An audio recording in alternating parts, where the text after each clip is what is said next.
Well, good morning, everyone. This is Natalie Weinstein with The Home Show. Kay Sine and I are going to be chatting about the difference of living in a home of your own, a rental apartment, or a condo. So let me ask you a question. Are community associations democracies or dictatorships? What happens to these boards? What happens to the people who are actually the volunteers and who now get to make policy for everyone? Well, actually, community associations are dictatorships. And the reason that I say that is because, first of all, condo associations are nonprofit corporations. So they really are businesses. Mm-hmm. So right there, lays some of the groundwork, because there is a board of directors to run the business. Mm-hmm. That board is elected every year.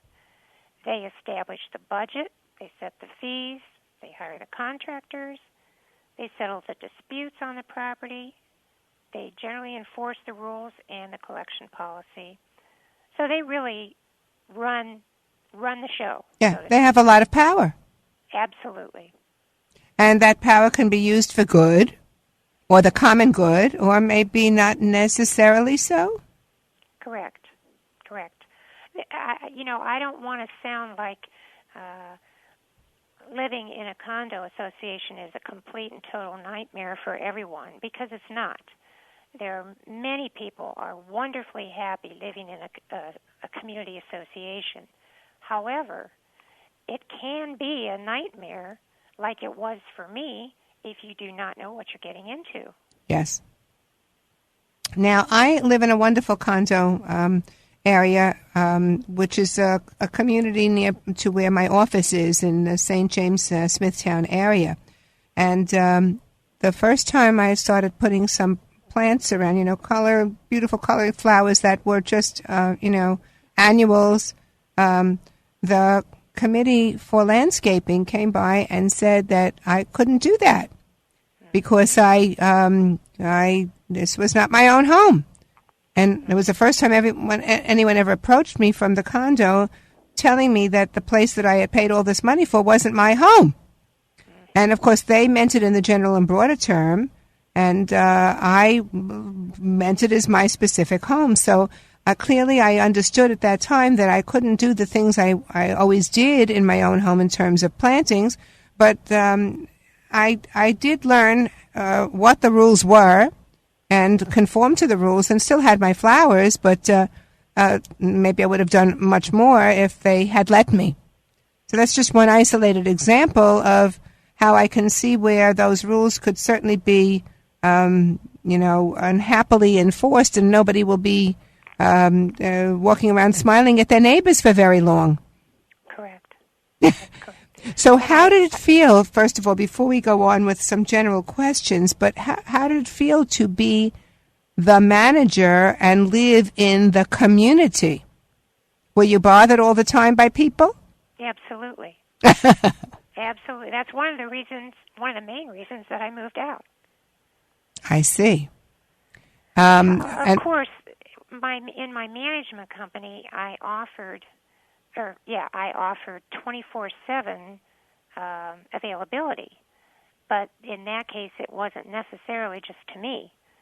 Right. I had other people who could answer the questions in the phone as well during emergency times in the middle of the night. Mm-hmm. But I always wanted to have live answering instead of a machine or voicemail.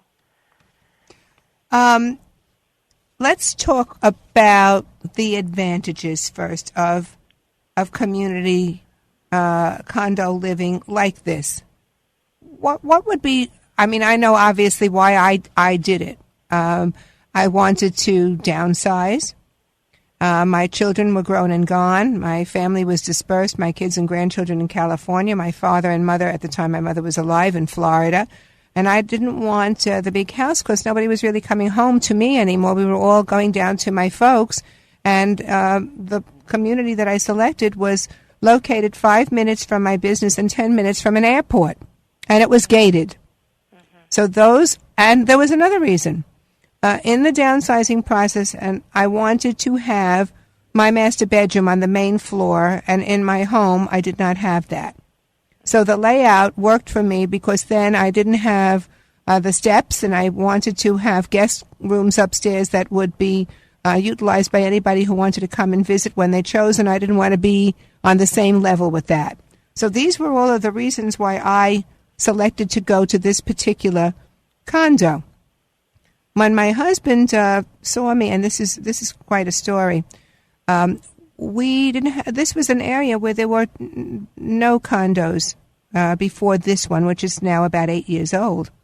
And the builder had been building out east, but not condos. They were single and separate homes. And when you got the word that this was coming to the Smithtown area on Long Island, folks were calling over to the other community asking for information, and there wasn't any, and no floor plans, and no anything.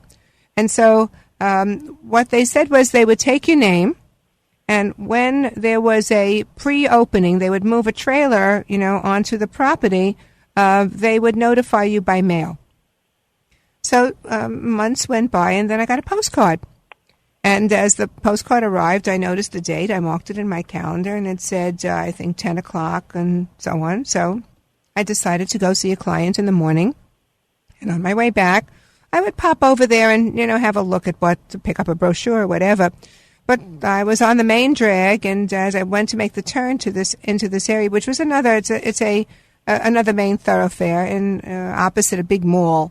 And I thought there was an accident because there were so many cars I couldn't make the turn. It took me about, 30 minutes to make the turn until I suddenly realized that all the cars in front of me were going to the same place that I was. And here we pulled into this site, which was the site of the old movie theater. It was 4.5 acres on which 92 condo residences were going to be built. With the mud and the mess and this trailer and all these cars parked every which way and going in and meeting neighbors and people you knew from the community, it was absolutely a scene not to be believed. Everyone was rushing to this. We didn't know what we were rushing to, but we were definitely rushing to something. So by the time I got there, which was just a few minutes after 10, I said to someone, what are all these people doing? He says, well, they've been online since 6 o'clock this morning. Can you imagine? Wow. And so now we're all there, and I'm looking at the little red dots, and I'm saying to people, what are the red dots? Oh, those are sold. I said, sold? 10 after 10. Well, you could put down $500, and you could get it back in a week if you decided to opt out. But meanwhile, they were just positioning these because they wanted certain areas which they considered to be prime locations. And so, guess what I did? The same thing. Sure. I put my little red dot in a place and then I proceeded to call the office and tell my secretary to contact my husband, tell him to come down with a check because I didn't even have any money with me. And she said, well, where are you? I said, well, I'm over at the Smithtown Drive-In movie theater. She said, but it isn't there anymore. I said, I know. There are going to be houses here. I just tell him to bring a check because I just bought us a new house.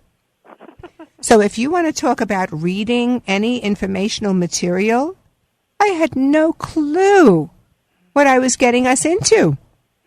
None whatsoever. And I'm thinking that your book, which is such a timely one, is one that people should be reading if they're thinking about it, not after they bought it. Absolutely. And I noticed there are, common mistakes that occur over and over. What's the biggest mistake that people make when they buy into a community such as these? Well, I think the very biggest one is that they don't read the governing documents, Mm-hmm. either before they move in, definitely before they move in, but sometimes even after they move in, they still don't read them, even though they have them.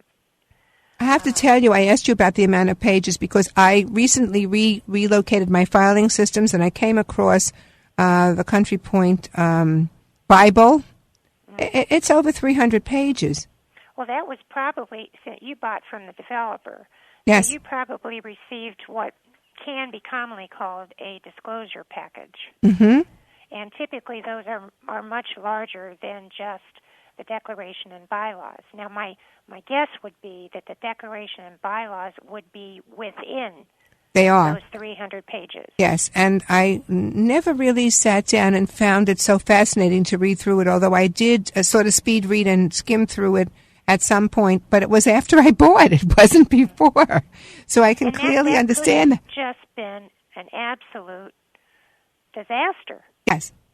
Yes, and reading it will tell you what is feasible and what isn't. Of course, in our case, as you said, the management of the condo was taken over by us only after a year or so's time, when the builders really managed the facilities, and only a few people who were homeowners sat as minority on their boards. Is this common? Yes, that's very common, and that's typically what should happen. As the development is being built, the developer has control of the property, and so he has control of the board of directors. Some people think that there is no board until the owners take over, but that's not correct. Initially, the developer makes up the board of directors, himself and some of his other favorites. And then as the units are sold, when you reach different percentages, then he gives up a seat and an owner takes a seat. Mm-hmm. And gradually then, over a year or 2 or 3, whatever it is, the owners will have complete control of the board.